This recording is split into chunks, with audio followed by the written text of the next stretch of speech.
February 16th, he came out with his budget. And unfortunately for many of us, our expectations were shattered. Because when we heard him say shared sacrifice, we made an assumption that he was aware of the sacrifice that had already taken place.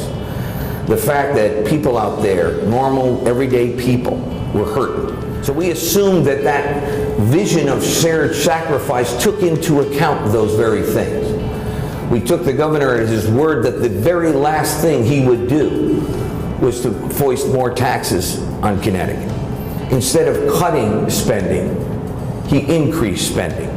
Over 2 years, he increased spending by over $1 billion. And he proposed to balance that budget, the largest tax increase in the history of the state of Connecticut, $1.8 billion, never before done. And we expected a sit-down, because we took the governor at his word that there were no Republican ideas or Democratic ideas, only good ideas.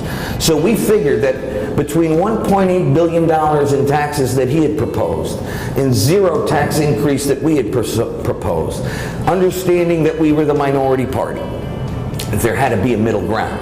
There had to be a middle ground. Unfortunately, that never happened. Our ideas were dismissed in whole. We were not called to negotiate. We were not asked our opinion, and the budget was passed. There was one big problem, though. It was an incomplete budget. We had a $2 billion hole. They said not to worry, because we are doing very well with our negotiations with the unions, with the state employee unions. And the governor was very proud to say that part of that road less traveled that he spoke about was different than Wisconsin and New Jersey and the other states who had taken on state employee unions. About a month later, he announced that they had in fact reached an agreement. That an agreement in principle would save $1.6 billion, shy of the $2 billion he had hoped. That it would save the state $1.6 billion, and a lot of said, gee, this doesn't seem to add up. You see, part of the savings that were anticipated was, well, something like $180 million from an employee suggestion box. $200 million over 2 years just by employees going to be healthier. And a lot of it just didn't make sense. Well, State Employees Union turned down the deal.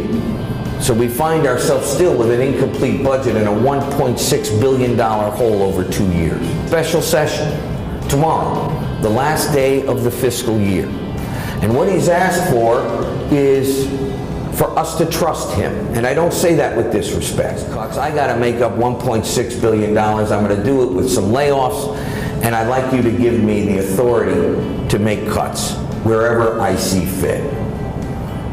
Well, I have a lot of respect for the governor, but that can't happen. The legislature is supposed to handle matters such as that.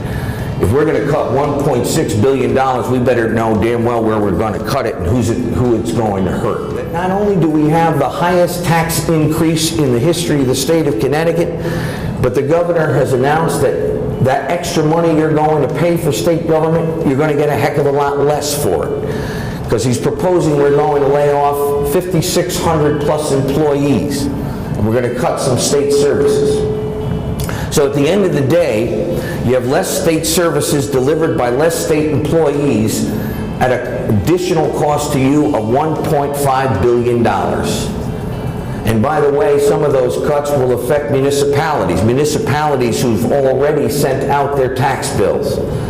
Municipalities who might be forced to come back and say, I have no other choice but to put forth a supplemental tax bill and increase your taxes even more. I would ask the governor to recognize, with all due respect to him, is that we tried it his way. We took that road less traveled. Kicking and screaming for some of us, but he made us take it. The road is a dead end. It's failed. And I would respectfully request that he get up, shake it off, and start anew. That he truly sits down with the legislature, goes over our respective ideas, and comes up with a package that says, yes, we're going to cut spending, really cut spending.